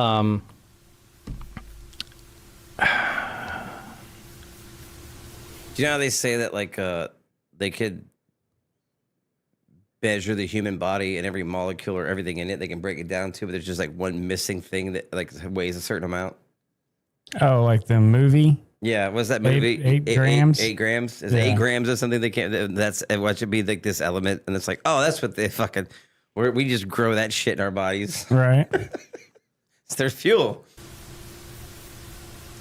Cull the herd. The world will forgive you for having a migraine. It's really hard to think through this. Just give me a minute. We'll just give you more booze. I just want to say, yeah, definitely. I was going to say one thing. But for the last 30 years, people have just been on the attack on Bob, getting to know him, the personal effects on his life. It's really hard to understand unless you meet his family and his wife. I mean, this is the last thing he wanted to fucking do, was have to talk. Yeah, we should explain that, Jeremy, that you and I had this conversation. I watched your documentary. We had this conversation, and I said, I have to talk to him. Yeah. The document, there's been detractors. There's been a bunch of people that called bullshit on many of the things that you've said, but over time, many of the things that you talked about, even in the 80s, have proven to be true. Things that people said were not true were proven to be true. Element 115 was one of them, right? Right. Element 115, the fuel they had, was stable. In other words, it didn't decay. It wasn't emitting radioactivity. When they synthesized 2 or 3 atoms of the 115, it did decay, and it was not a stable element. So they're kind of two different things. Yeah, if you had 3 atoms. This is kind of typical. Elements always have, or pretty much always have, stable isotopes and unstable isotopes. Like I think cesium has like 30 unstable isotopes to it. So, hydrogen, for example, you're familiar with hydrogen gas. It's stable. 3. It's not radioactive. But there's also 2 other types of hydrogen, deuterium and tritium. And deuterium isn't radioactive. It's another stable isotope of hydrogen. But tritium is radioactive. Now, they're all hydrogen. But for weapon sights? Mine was in a military compass. I got a military compass. It's a lens static, and it has tritium in it. So it glows all. Well, it's getting dimmer now, but it does still. They just have different amounts of neutrons. So it's the same thing with other elements and element 115. Depending on the amount of neutrons it has, designates the isotope, but it's 115. They will continue to take or experiment and try and make 115 at different isotopes, and I'm sure eventually they'll come up with a stable version, but it's the stable version that has the properties that we're talking about. So they somehow or another had acquired a stable version. Did they say that the stable version had come with this craft? Yeah, it absolutely came with the craft, yeah. So at the time, you having a firm knowledge of the periodic chart and knowing what was real and what wasn't real, what was your reaction to having this stable element 115 that wasn't even supposed to exist? Well, everything was impossible. Right. I mean, down to the metal. I did get a chance to look inside the craft on only one occasion, and this was important because where the reactor sat might have been critical to how it operated, since everything operates without any interconnection, so the placement of components might be critical. So they allowed me to go inside and look at it. Again, I forgot where the hell I am. So you're going into this craft, and what are you thinking when you're Apparently, which they discussed earlier, that he has a migraine while he's here. Yeah, no, I've seen this episode before. Tired of it. Like, what are you seeing? It's a very ominous feeling because there are no, first of all, everything is one color. It's like a dark pewter color, and there are no right angles anywhere. It's as if somebody took, but he said it had a square base. He said it had a square base. I missed that part, but it's maybe it doesn't. Maybe it's all rounded, so nobody dings their tiny little alien knees into it, or that catch their little alien pinky toe on it. Somebody took a model out of and fashioned it out of wax and then heated it just for a short time, so everything melted. Everything looks like it's fused together. Everything has a radius of curvature where 2 items meet. It's a really weird looking thing, but there was almost nothing other than a small foldable hatchway that looked recognizable. Everything was really unworldly, to pick on it, a way to describe it. So you get inside this thing, and it's designed for something that's much smaller than a human being. Yeah, you can't really stand up till you get to the very center of it. And how tall are you? I'm 5'10". And what do you think this was designed for? I'd say something close to half my height. Wow. So they're talking about the little monkey thing that the lady's holding in the photo. Something smaller than us, half the size. Another theory behind it, is not only like, everyone keeps talking about aliens, but the idea of interdimensional travelers or something from another dimension, not necessarily aliens. Because a lot of the people I hear debunk everything is like, our universe is so big, this could never be possible. But again, if something has it looks like impossible or magic until you see it done. If something has the technology to either travel either large distances that are moving, large distances faster than light, or from other dimensions, either, wormholes or dimensional travel, then this doesn't seem so, ludicrous. Right? No, yeah, I mean, I agree. 3 foot tallish creatures. Yeah, and the seats were small too. I mean, obviously it was made, for something small. I'd have a but hammock. there was no hammock. Yeah. Like there's nothing else in there. There's just seats, No, the never mind. reactor, No and some of hammock. the subcomponents. The seats thing is weird to me because seats kind of. I mean, if there are seats, to me that seems something familiar, and I would expect to see nothing familiar. You know what I mean? Seats. Well, I mean, I guess it depends on how long it takes them to travel. If it took them like a week to get here. Sleep chamber, like, okay, is it only seats? Is it, Are they like Barca loungers and they recline if it's back? only seats, to me that says the trip doesn't take very long. Yeah. You know what I mean? It doesn't take years. You're not gonna sit. I mean, we sit in these chairs for 2 to 3 hours and my ass hurts. I mean, seats aren't for long travel. There's no control panels. There's no bathroom. There's no decorative. You definitely ain't traveling far if you ain't got to take a shit unless they don't have anuses. Like, no, probably don't have components or artwork or anything that you would recognize or trim. I mean, it's just a very bare bones thing. You're not seeing any screens. Well, there are archways around it that are part of the superstructure, and one of the archways can become transparent. When I was in there, there was another group working on one of the archways, and you could call that a screen, more or less. So through that archway, it would maintain the solidity, the solid, whatever metal it was. Yeah, but you could see through it. Yeah, it just became transparent. Yeah, I saw that happen once or twice before I left. Did you ask any questions about what the fuck? No, that there's was? no asking There's questions. no asking questions. No. But when you watch something become transparent, I couldn't do that. There's no way I could go in there and just not ask everybody every question. Yeah. My brain, You'd be I would like, not be "All able right, to shut get up. him out Man. of here." It's like, dude, I would be there 5 seconds. It's like, oh, what does this button do? you realize it's still there, but you can now see Everybody through it. poops. Yeah, I mean, now that's not That's right, that John. impressive. We do have some hate us because they ate us. Liquid crystal materials that are like that. They have seen that in smart bathrooms. glass. Yeah, they call it smart glass. So this is just, and I don't know if the craft is made of, an advanced metal or a ceramic. It was cold to the touch, so I would lean more towards a metal. You're not allowed to ask questions. No, they work on the buddy system, so I can only exchange ideas and talk to Barry. Now this really interferes with science because science is based on free discussion. And ideally, you get a bunch of guys together, exchange ideas, work on problems, and that's how things move forward. But they're so over the top concerned about security, they split everything off, and everybody becomes stagnant. It just destroys any of the progress you can make, or at least makes it go so slow.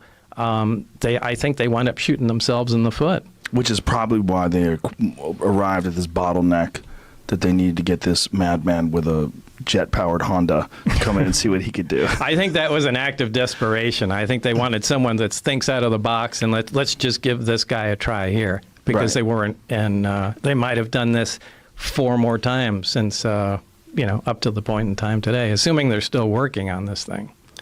And when you see this craft and you're inside, was there any indication that there was an area that they would use to control it, to pilot it? Was there a pilot seat?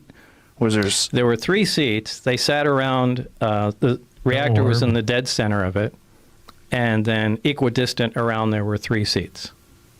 And that's all. There was a large, they're not consoles, they're large rectangular objects, also spaced equidistant around the center. Okay, so you said rectangular. Mm-hmm. But he said, again, no right angles, so maybe not like rounded like you're saying. Yeah. Kind-ish. There's nothing on them. Yes, there's no buttons. edges. There's no lights. There's and no they controls. Look the same color, the same Everything thing. is the same it's color. It's just a different shape. Right. And if one piece of it, if it's all the same color, if it's all the same shape, and one piece of it can go translucent, then the whole thing can. Probably, yeah.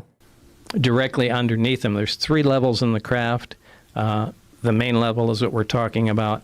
Directly under that Those are the gravity amplifiers, the big rectangular objects. Underneath them are the gravity emitters that look like, for lack of a better word, a trash can hanging on a pipe. 3 of those. And then the top layer, this is just my personal belief, I think that has to do with a navigation or their version of a computer with some planar panels, sensor panels around the craft that we would call portholes, but they're not portholes. They're just black areas. And I think that just determines its, position in space. But I physically was in the center section, and I stuck my torso in the bottom section and hung upside down so I could see how the gravity amplifiers were positioned. What is the roughly the size of this thing? It's I don't remember from being there, but after all this stuff was over, I had John Andrews, a guy from the Testers Model Corporation, and we sat down and tried to figure out from what I saw and known sizes of things, and we came up with 52 feet in diameter. And So I think that's pretty big. Small. Yeah. So I think that's a reasonable guess. Now, you said there's 9 of them, and you got a brief glimpse at the other 9? ones. How are they different? They're talking about the sport model. They looked completely different. One looked like I called a Jello mold, and it looked like a classic Jello mold with the rippled sides to it. One was a very flat disc. Was it the Glocke from Germany? The which one? The Bell. The Bell. That's what I was thinking of, the Bell. And then 9 different UAPs or devices. And the fact that it's just kind of crazy to wrap your head around, to think of what he's describing. And then again, how much the guy is, the more the stuff that comes out, the more valid a lot of the stuff that he's saying is. So maybe the Flight of the Navigator was the sport model. And then again, every time we try to mentally, again, this kind of feeds into where I'm going at the end of this. Movies is the slow feeding of the movies. Steven Spielberg, releasing E.T.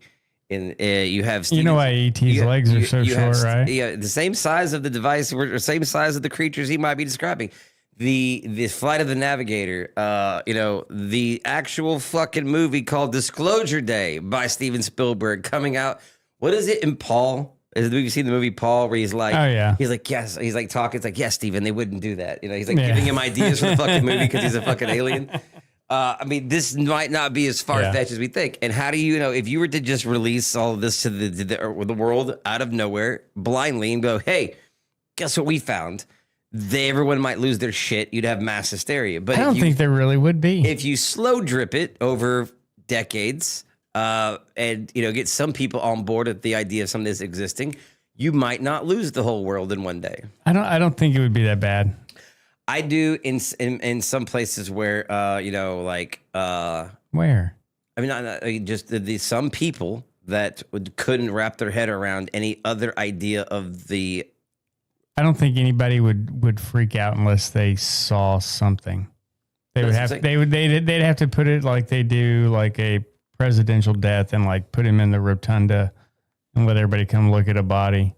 Yeah, I'm saying, or put the ship out in the is that the day where we don't all see it at once at the same time, and it's undeniable. If that day is coming, then more reason to start getting all this information out there as soon as possible. So the inevitable of the. Why wouldn't you just announce it like the McRib's coming back and just throw it out there? I don't know. I can't speak for the. You think we're that fragile? I think some are. They're the weak ones, anyways. They aren't going to fight against aliens. I mean, if it's advanced technology, is there even any fighting, or is it just shit? Well, obviously, if we've got 9 of them captured, or 9 of them, captured is one way to put it. Well, if they're crash landing on our planet on the time, someone else gets into that. So you get yeah. I mean, but that's just it. It's like so they either made it here and crashed, or.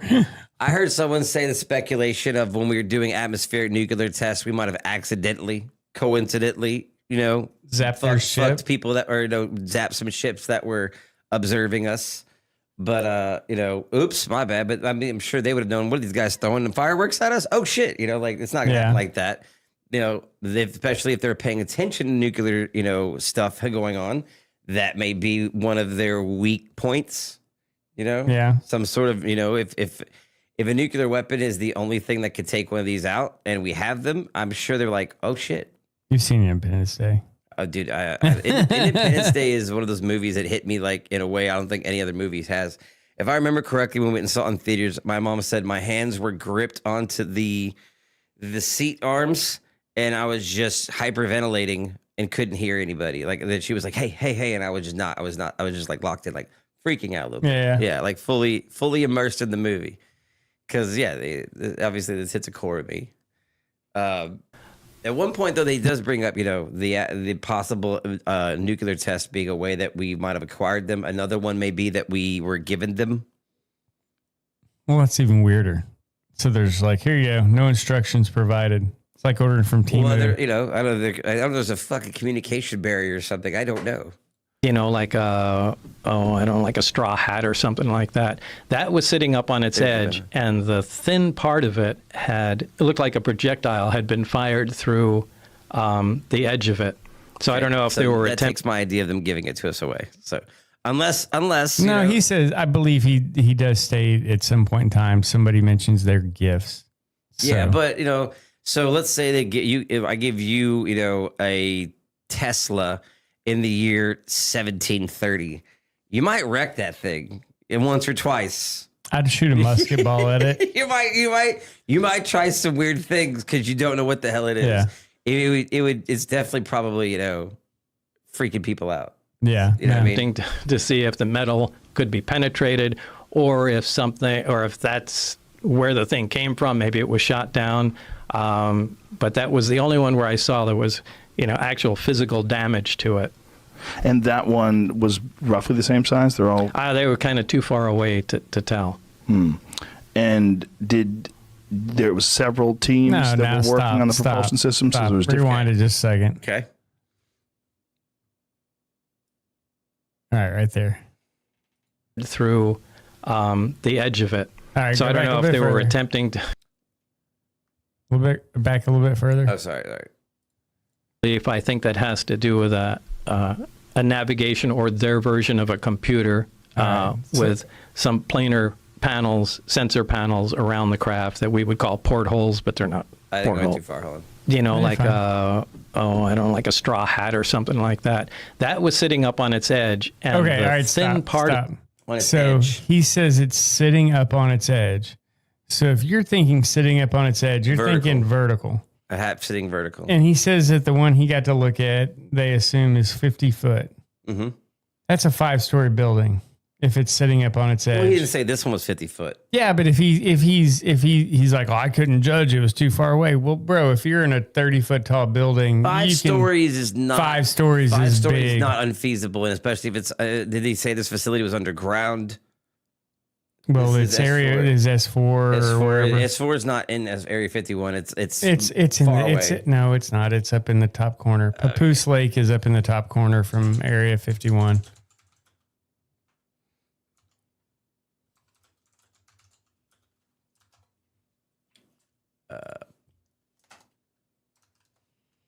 Dang it. If I get my numbers right. Distance 8 miles away. Yeah, it's not far. It's all in the it's big. Not considered Area 51 then. I guess. No, it's inside the control area of Area 51. It's a yeah. If it looked like a projectile had been fired. But if he's saying, like, either way, if he just saw something 50 foot tall, I mean, no offense, you're a scientist. Yep.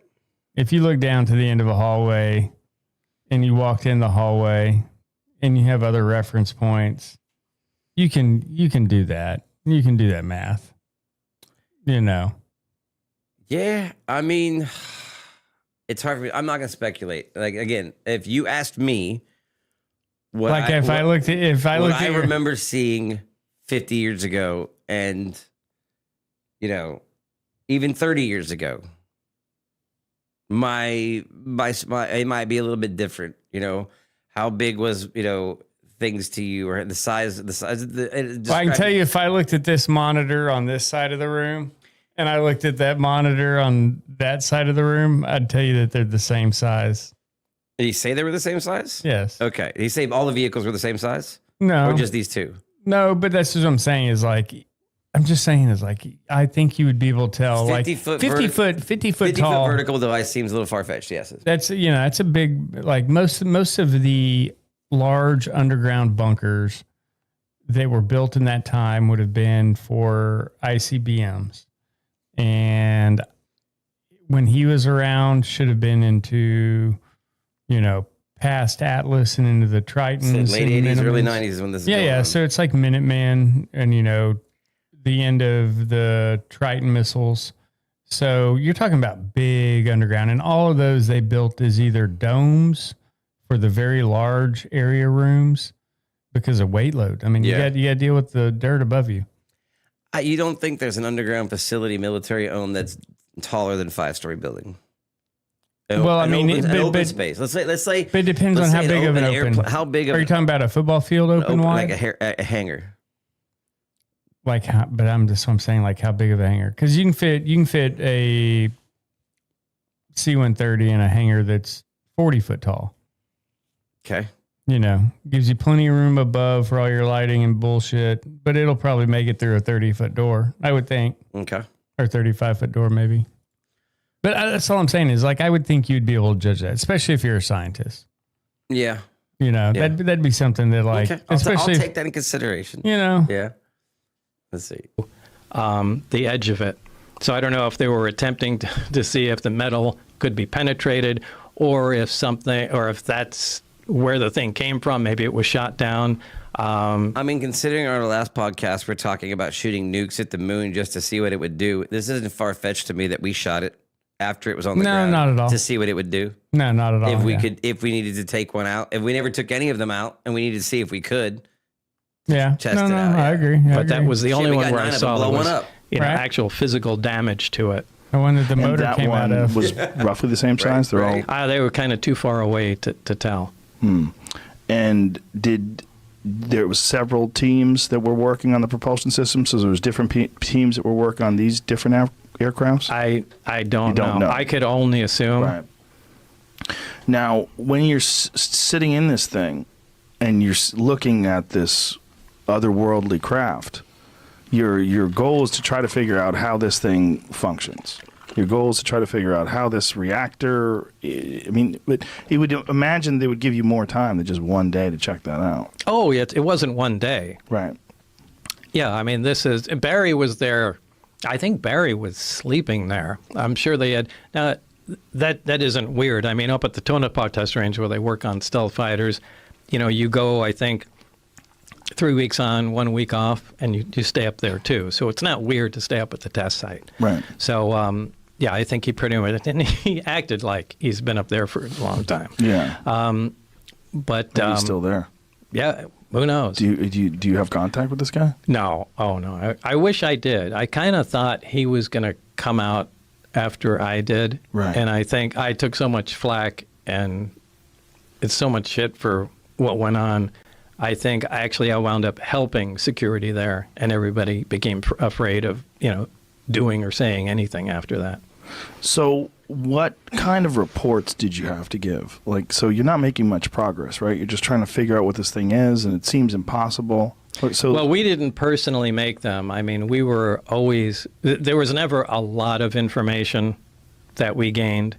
The guy, you would call him our supervisor, his name was Dennis Mariani, and kind of a military-looking guy. And he would routinely pop in, during the day. And it sounds like what's government going on, work, guys? Even then. Yeah, it does sound like that. And let's see here. Hold on.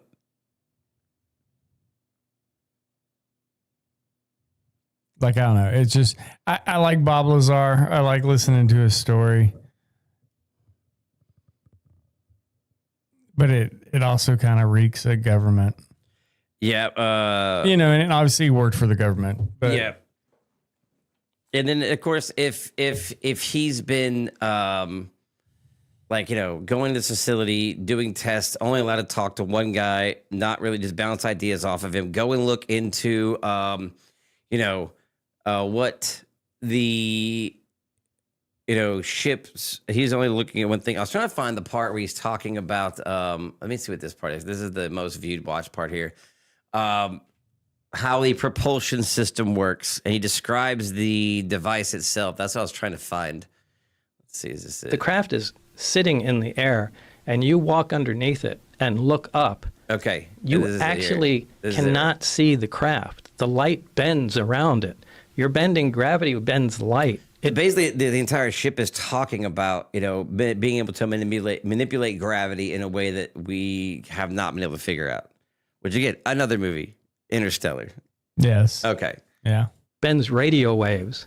It's what's magnetism? It shouldn't be possible to communicate with a craft that has an envelope around it that's distorting all forms of energy. But they were apparently in contact with it. Somehow or another, through some unexplained way that they didn't bother explaining to you. Mm-hmm. So this thing gets up, it just does some very simple maneuvers, left, right, goes down. And did they discuss this with you? I mean, they said they wanted you to see it. No, they just wanted, they didn't discuss anything with me. It sat down, we looked around for a bit, and Barry said, let's go back. We went back in the lab. All we got to do was see it.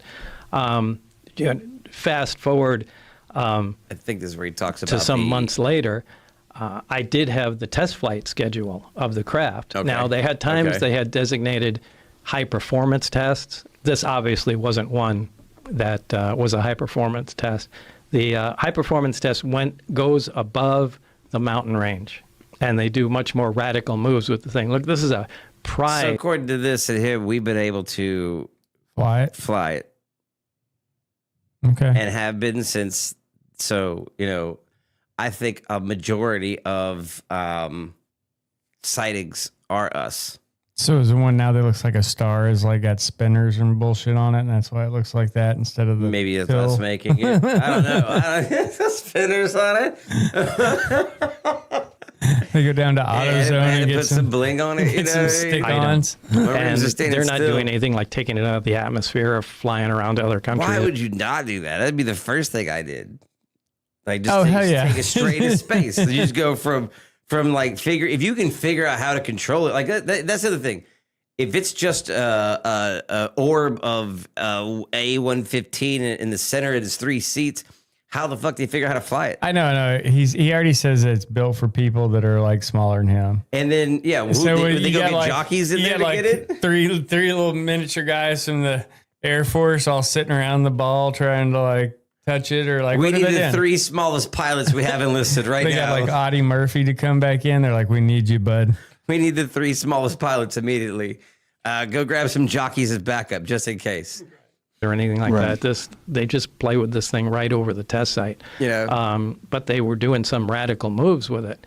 And since I had the test flight schedule, statistically, 9 minutes.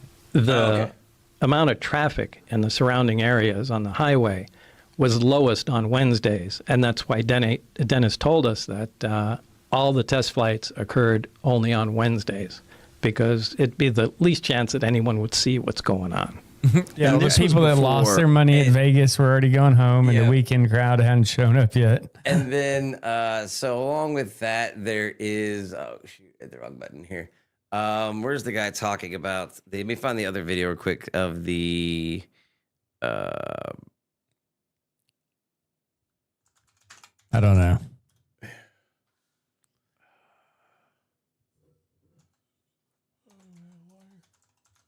Excuse me. That was the Bob Lazar one from way back in the day. There's another guy that's not Bob Lazar. I'm trying to remember who it is. I can't remember the exact videos. It'd probably take me too long to find it. Most of the ones I remember are from Bob Lazar. But there's another guy talking about whether or not humans were containers. And the idea behind it is if humans are containers, what for? What is being used for? And then hopefully that'll be released within the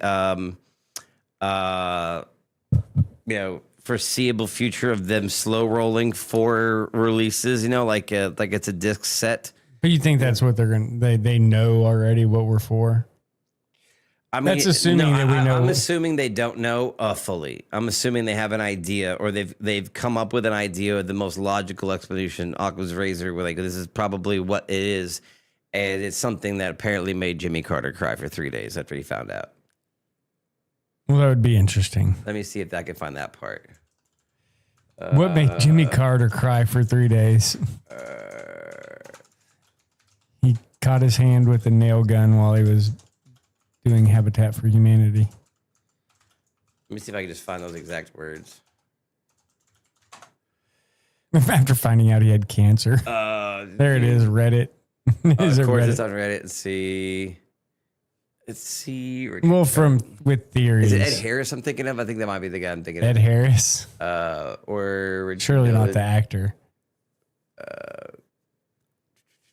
After a UFO briefing, alternate explanation.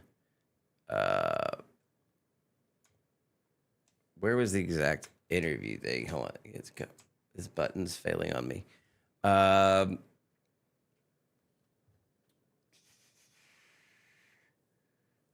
Okay, is this the Tim Burchett? Okay, is this it? Man, is this him on Rogan? Yeah. Okay, let's see.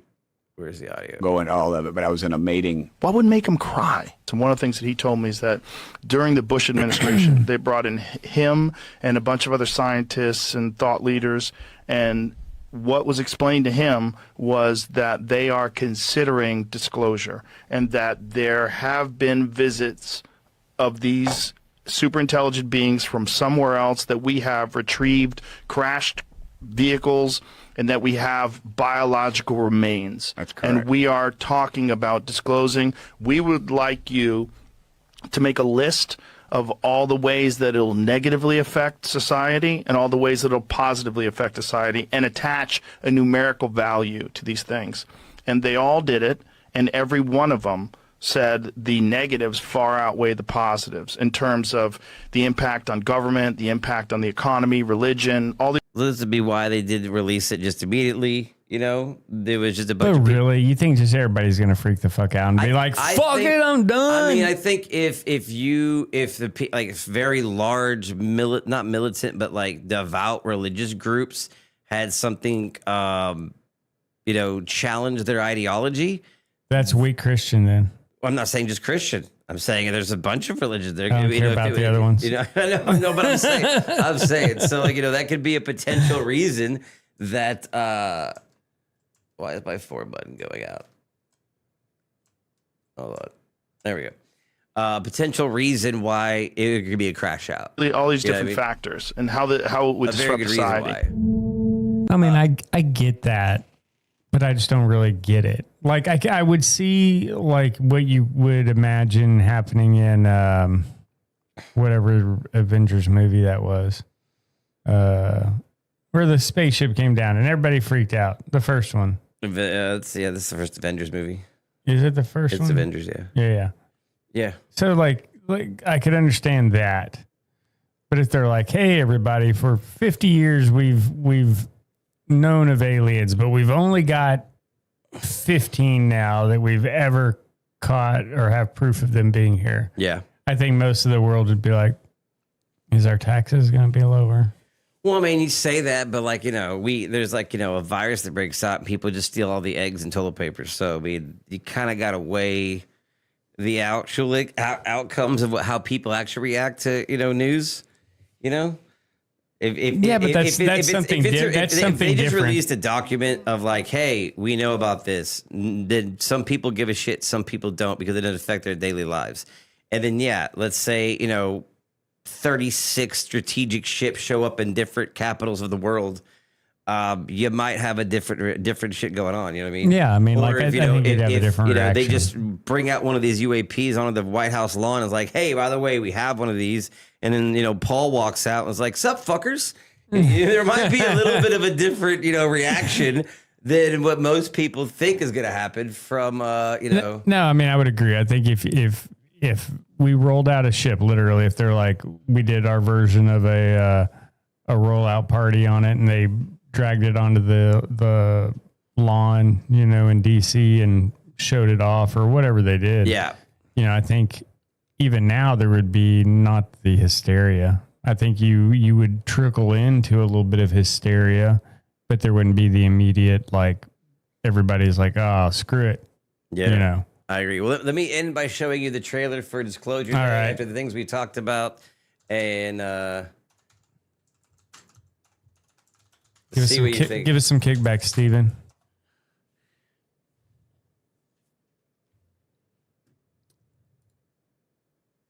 The timing of this is just crazy, bro. What did you steal? Secrets. It's just too coincidental. They paid me to protect. Are they people?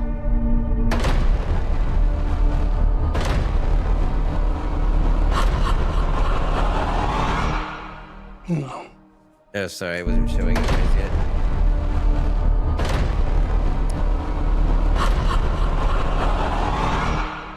No. Of course, it's Steven Good morning, Spielberg. Kansas City. Let's take a look at today. Let's. Today is. Today's. Do you understand what she's saying? I hear it's gibberish. I can't understand it. And I can. What's happening to me? People are starved for the truth. I'm kind of interesting in the timing. I'm just sorry that they made you a part of it too. Hello, Jane. Please. Have a seat.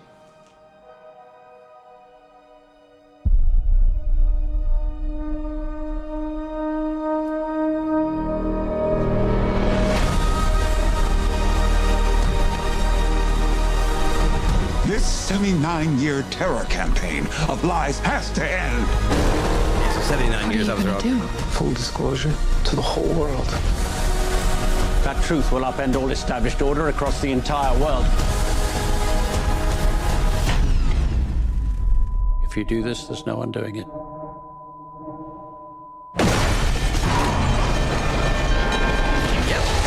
I remember this clip before. I've seen this.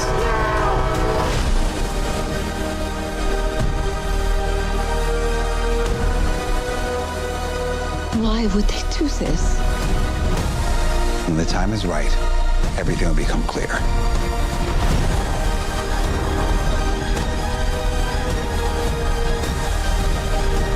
Whatever happens, don't you let go.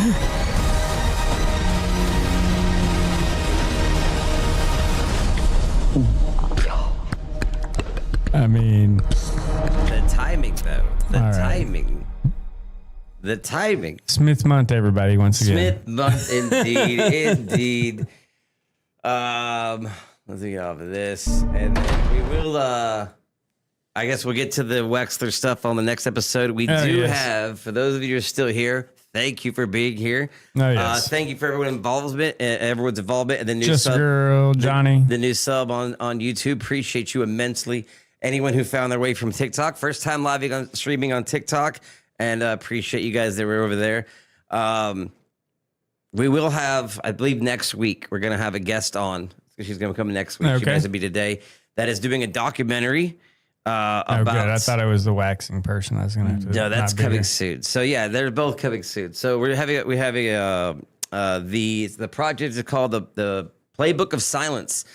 You can YouTube it. She's doing a documentary based on a group of. I'm doing a bad job.